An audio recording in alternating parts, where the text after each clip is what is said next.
I now want to talk to you about another one of the great High Renaissance painters from central Italy.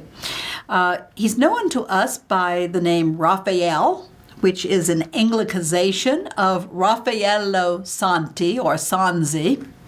And he's younger than both Leonardo and Michelangelo. As you can see, he's born in 1483, and he dies fairly young, in his 30s, in 1520.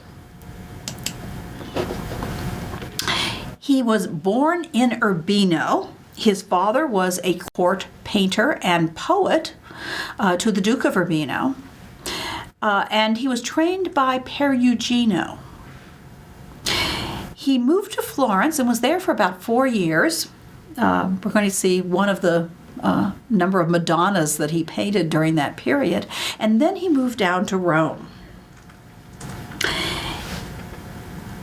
His style is disegno. He has very clear edges. Everything is carefully planned out, and he's known for his graceful idealization, especially his beautiful, graceful Madonnas. This particular painting of Mary and the baby Jesus, the Madonna and Child, is actually in the National Gallery in Washington. And we sometimes call it the small Cooper Madonna.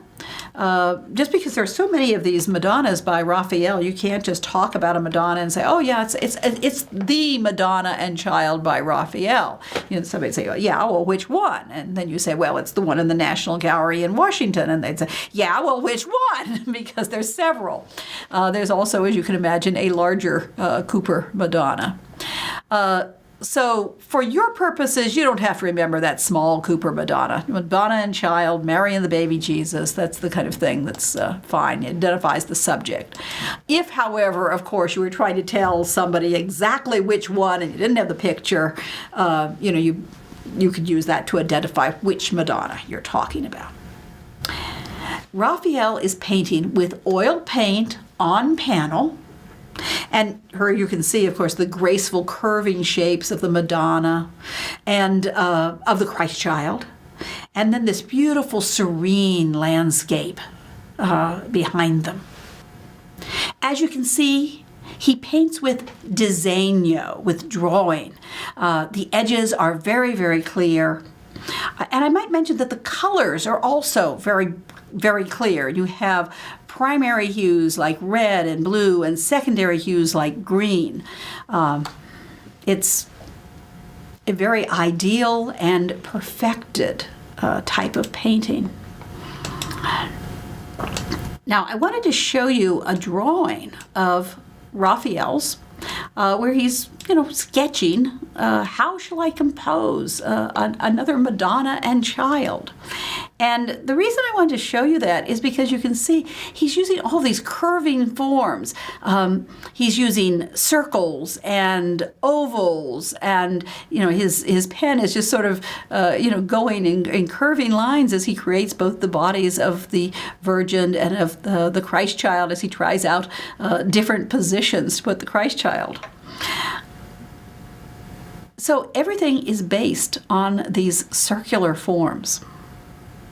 And you might notice something else. Mary's shoulders actually form a kind of arc, or sort of a curving line, almost like a dome. And of course, this gets repeated in her face, in the way the draperies fall over her body, the curve of the bodice.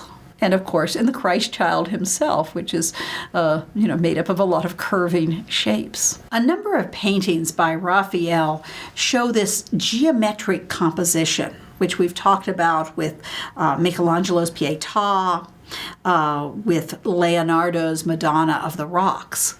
And so here you see you've got three figures. You've got the Virgin Mary, you've got the baby Christ Child, and his cousin, St. John the Baptist, as a child. He's supposed to be 6 months older than Jesus.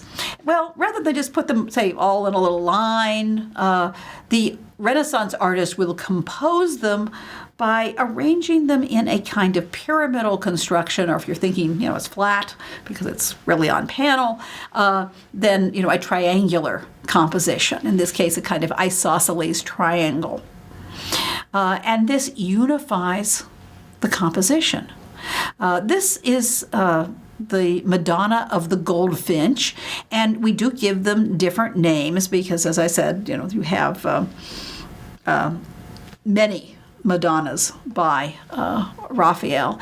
In this case, we'll see the children are holding this little goldfinch. But you can see the beauty of the Madonna, the serene landscape that helps set the mood. Here is the little bird that John the Baptist is holding, and Jesus has his hand over as though he's going to pet it or protect it. The goldfinch was a bird that was believed to live in thorn bushes. And there's actually a story about it that it tries to pull out the thorns from Christ's head when the crown of thorns is placed on it. And in doing so, gets this red, the red of Christ's blood on it. And so it is seen as a symbol of the passion of Christ, the suffering of Christ, and of his crucifixion. And there, of course, these beautiful trees, atmospheric landscape. I might also point out that the landscape goes back in what we call planar recession.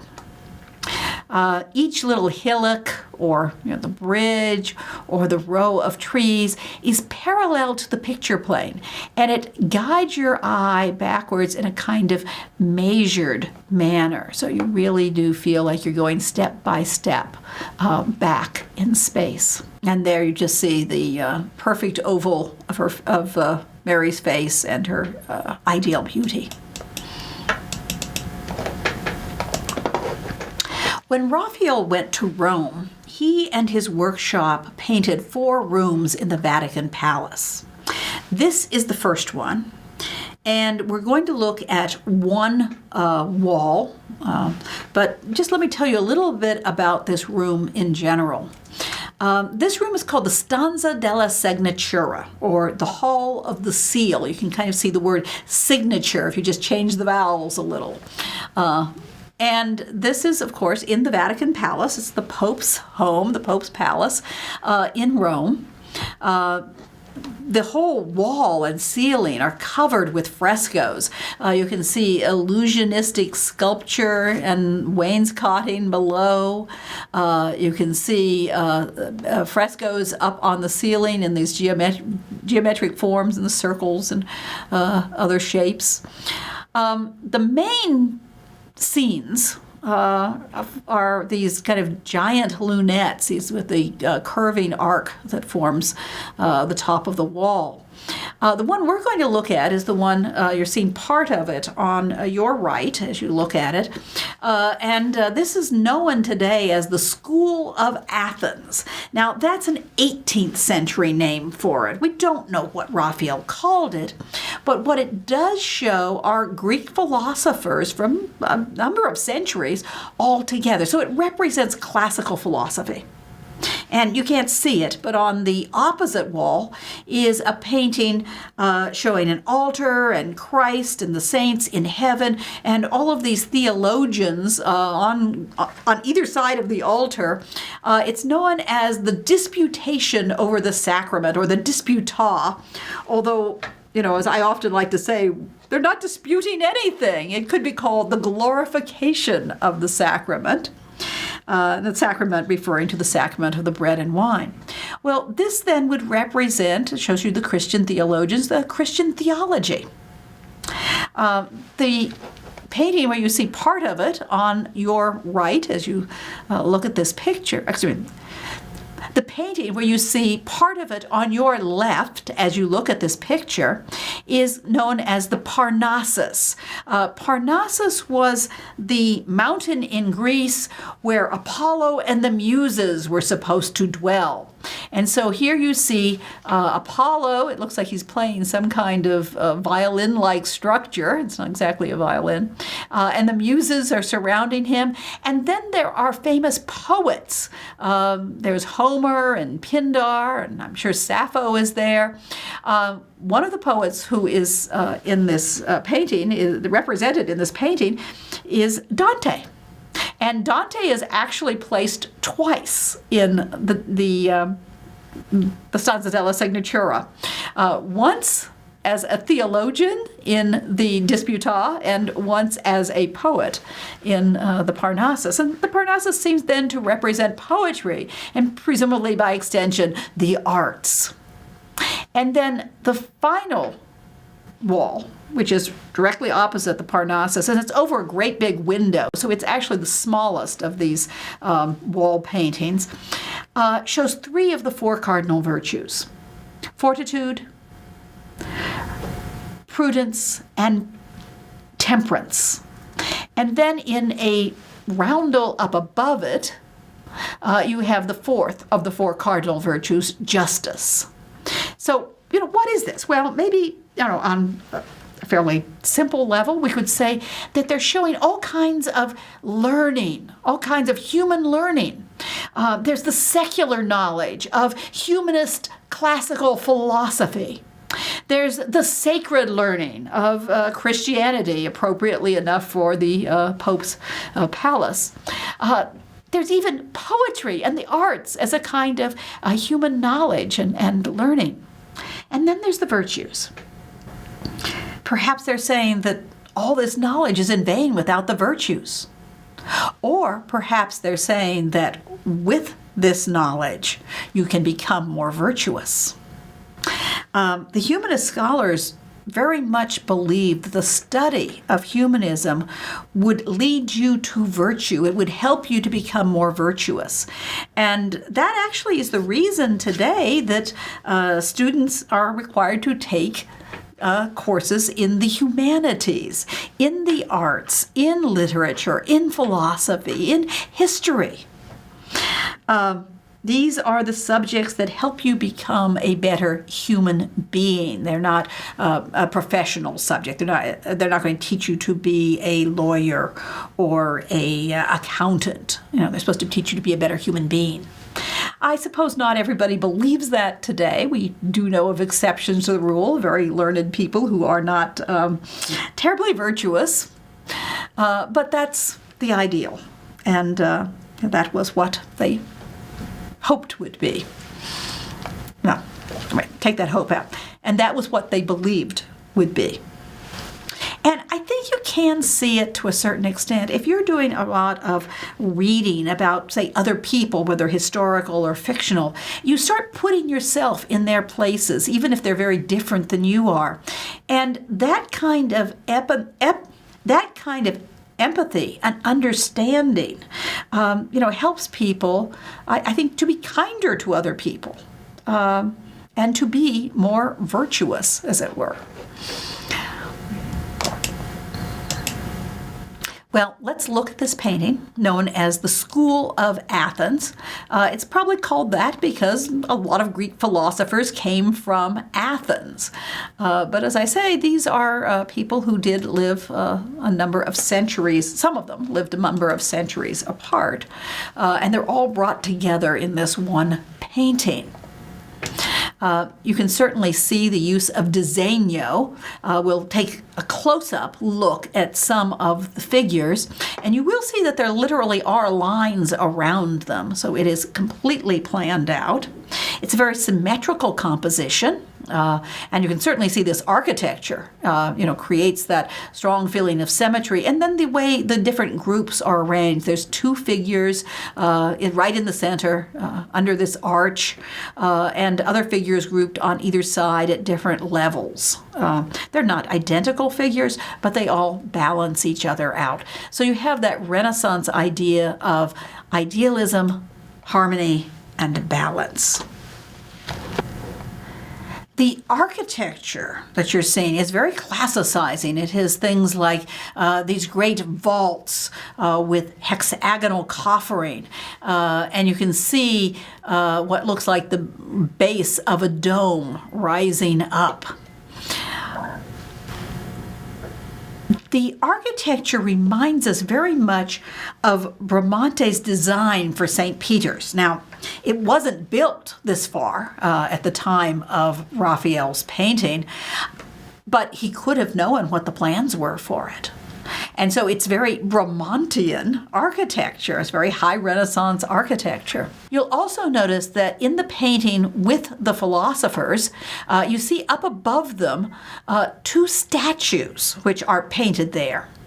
On the left, you see Apollo, the god of rhetoric.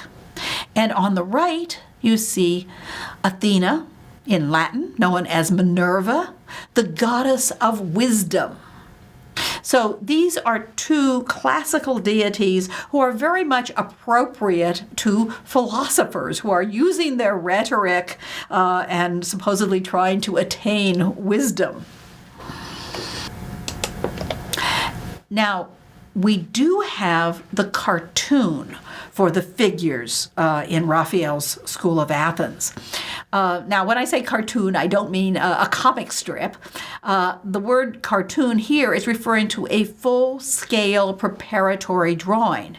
And as you can see, all of the figures are drawn out very carefully, very completely.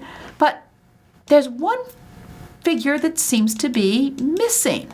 And you can see that down in the foreground, there is another figure, and he's not in the preparatory drawing. So he was added, not after the plaster was on, but he was added after this drawing was made. And we'll talk about that figure shortly.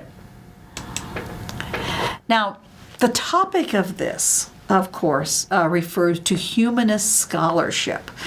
These are all the ancient Greek philosophers. Now, this painting refers to humanist scholarship. Here we see represented many of the ancient Greek philosophers, and of course these would be studied by the humanist scholars of the Renaissance. Right in the center are the two figures that are considered to be the two most important philosophers of ancient Greece. Now, who do you suppose they'd be? Okay, see if you were right. Figure on the right, pointing upward, is Plato. And the figure on the left, in blue, younger, is Aristotle, and these were considered to be the two greatest Greek philosophers. Now, one of the interesting things is that Raphael has included within this painting portraits of famous artists. And Plato is a portrait of Leonardo da Vinci. You'll remember that we looked at a portrait drawing of a man with a long beard when we were looking at Leonardo. And we said this is believed to be a self-portrait of Leonardo, a picture of himself.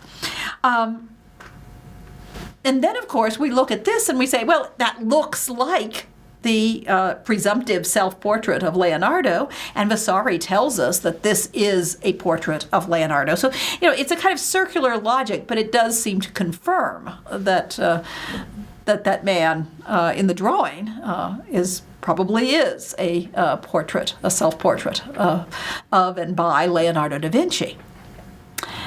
Now, one of the things I find fascinating about this is that just with two gestures, one for each artist, one of the things that I find fascinating about this is just with a gesture, the artist is able to suggest something about the philosophy of these two philosophers. Plato is pointing upward. Now, Plato believed that there was a realm of forms or a realm of ideas. And in that realm was contained, the perfect idea of chairs or triangles or beauty or truth or justice. Plato felt that you could not trust your senses. And the example he gave was a straight rod, a stick. If you put that in water, it looks like it's bent. So your senses, your eyes, tell you that when you put a rod in water, it bends. But you pull it out, and it's not bent. Your reason, your logic tells you that what you're seeing is the refraction of light through the water, and that the stick itself is still straight.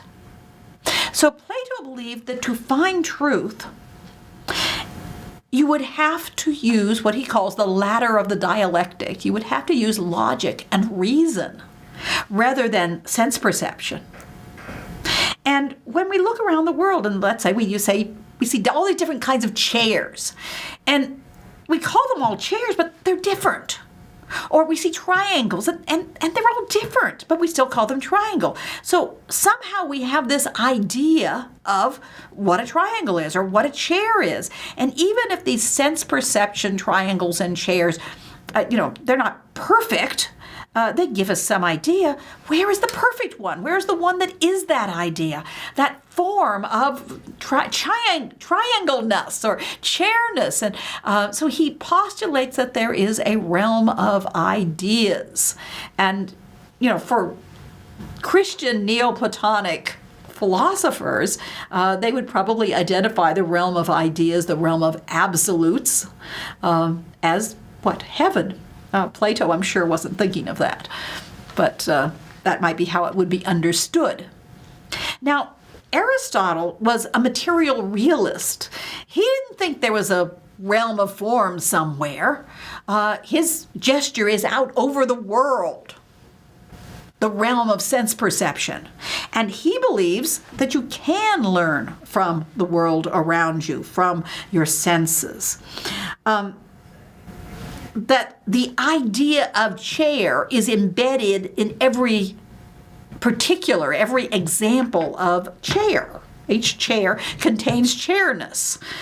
Each instance of justice contains justice. And it doesn't have to be perfect, but that idea of the perfect justice is within each particular.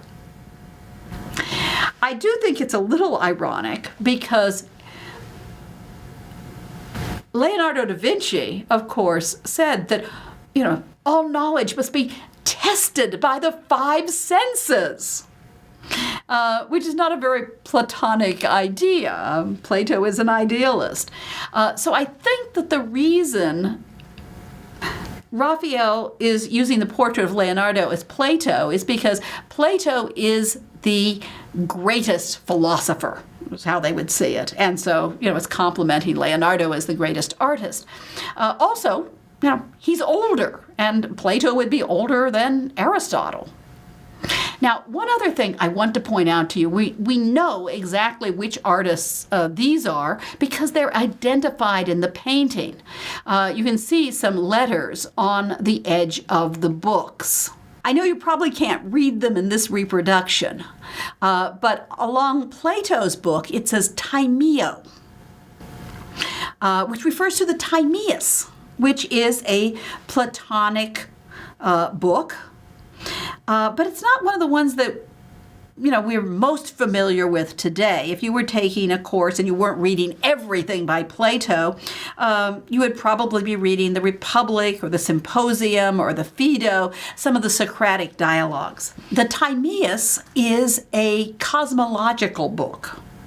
It talks about the prime mover, how did everything get started by the prime mover, which, of course, the Christians could identify as God. Now, we can be quite certain which philosophers these are because names of their books are written on the books they hold. And I think you can sort of see where there's some letters, but you probably can't make them out. Plato is holding a book that is labeled Timeo.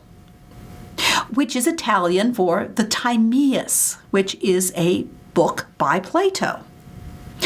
Aristotle is holding Etica, the ethics of Aristotle. Now, why would Plato be holding the Timaeus?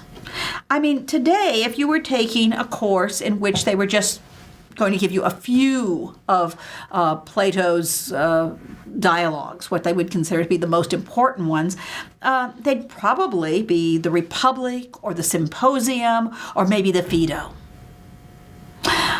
But why the Timaeus?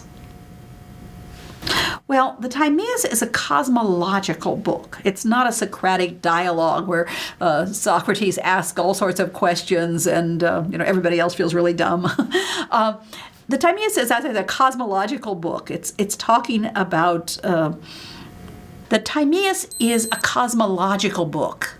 It talks about the prime mover, which, of course, the Christians would then identify with God.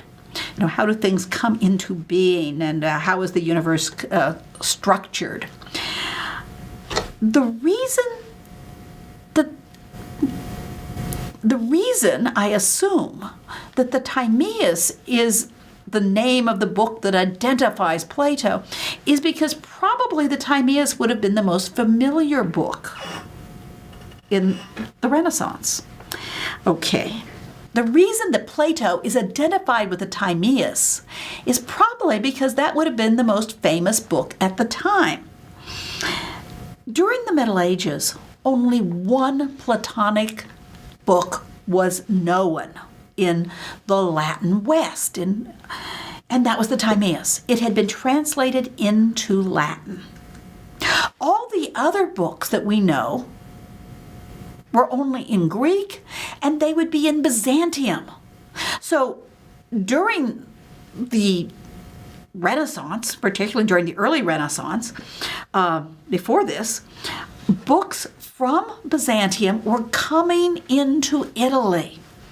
In the 14th and the 15th century, scholars would come over, and Italian scholars would try to learn Greek, and some of the Byzantine scholars would teach them Greek.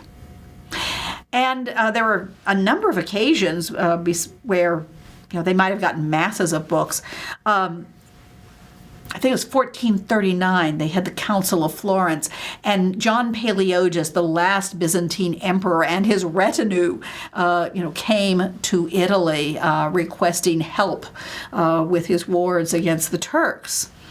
And certainly, they probably brought manuscripts at the time.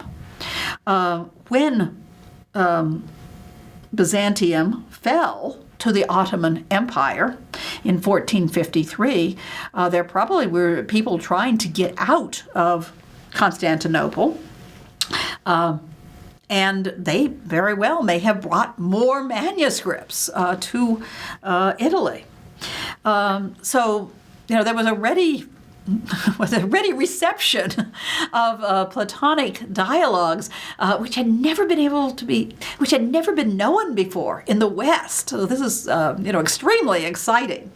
And now they're coming into the West. There are scholars who learn to read Greek, and of course, eventually, they do get translated. This picture was taken after the painting was cleaned, but I don't think it's quite as sharp. It has more pixels, so I'll leave it in for the color and use the other one when we're talking about figures.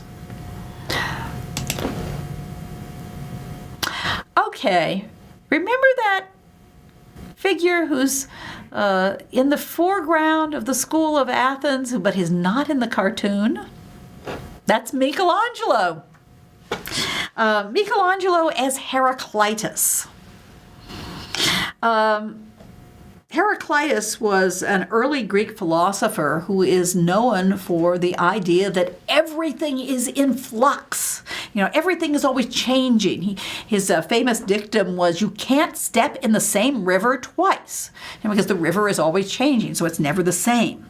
And his opposing philosopher was Parmenides, who said that all is one, and things are constant, changing. What's Michelangelo doing there? Well, look at the date. Raphael is working on the School of Athens between 1510 and 1511. What's Michelangelo doing at that time? Between 1508 and 1512, he's painting the Sistine Chapel, which is attached to the Vatican Palace. So the story goes that, when Michelangelo took off for the day, Raphael would go in and peek and see what Michelangelo had done during the day. And we're going to be able to see some of the influence that Michelangelo had on Raphael. Now, we look at how this figure is created. He's not shown in a classical garment. He's wearing what a stone carver would be wearing in the early 16th century. He's got a tunic, and he's got these boots, and he's seated there in a pose of contemplation, with his head resting against his fist, his knuckles, and the elbow on the stone beside him. And he's not drawing. I always wondered about that. Wouldn't Michelangelo be drawing? Well, he's writing something. We can't read what he's writing. But remember that Michelangelo was also a lyric poet. So he could be writing his poetry as well as impersonating Heraclitus and writing his philosophy. Now, some of the things we're going to see is with the Raphael is, of course, these muscular figures that we're used to looking at with Michelangelo. You're going to see them a little bit different, but certainly the influence on Raphael. And of course, we always talk about all high Renaissance artists as being monumental. Even when they're not monumental in scale, even small figures can look like they should be, monumental and very huge. In this case, of course, both the Sistine Chapel and the School of Athens are truly monumental. They're truly large figures. So here we're looking more closely at them. We have Pythagoras and his pupils. And then on the other side, we have Euclid, which I believe is a portrait of Bramante. And next to, and as you can see, you have all of these students who are just very, very interested in Euclid's geometry here. And you might notice that they have muscular arms, and so does Euclid. The muscles of his forearms swells out, and of course you can also see that Raphael is a master of foreshortening. The figure next to Euclid, you've seen with his back turned and wearing a crown and holding a globe, that's Ptolemy. Ptolemy was the philosopher who conceived of the idea of a geocentric universe with the Earth in the center, and the universe as a series of concentric circles, or spheres, rather. And around the Earth, within these concentric spheres, around the Earth would travel the sun, the moon, and the visible planets. Now, why is Ptolemy wearing a crown? Well, a little mistake.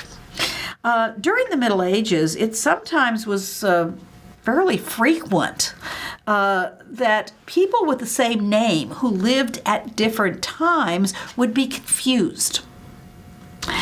And since there were Ptolemaic kings of Egypt who were named Ptolemy with various numbers after them, at some point they must have confused them with Ptolemy the philosopher. Usually these kind of things were straightened out in the Renaissance.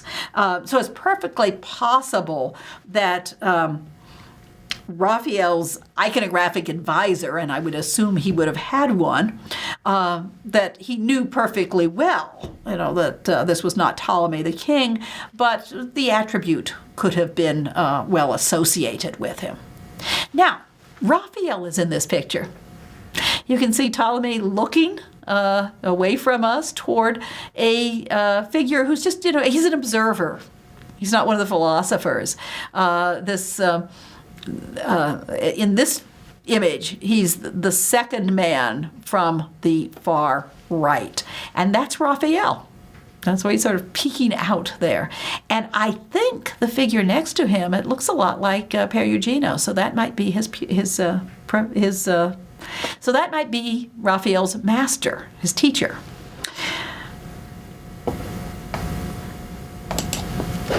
Now, there is this very interesting figure who's kind of sprawled on the stairs, and he forms a kind of visual transition. He leads our eye up to Aristotle and Plato. Who is he? Well, Vasari identified him as Diogenes. And you may know something about Diogenes the cynic. He was very misanthropic. He lived in a barrel. And one of the famous stories about him is that he took a lantern and went out and looked through the Athenian marketplace for an honest man. And, of course, he couldn't find one. Probably the wrong place to look. And, for centuries, that has remained the identification. But in the very early 21st, end of the 20th century, and I'm trying to remember the exact date, I think it was about 2000, it might be 2001.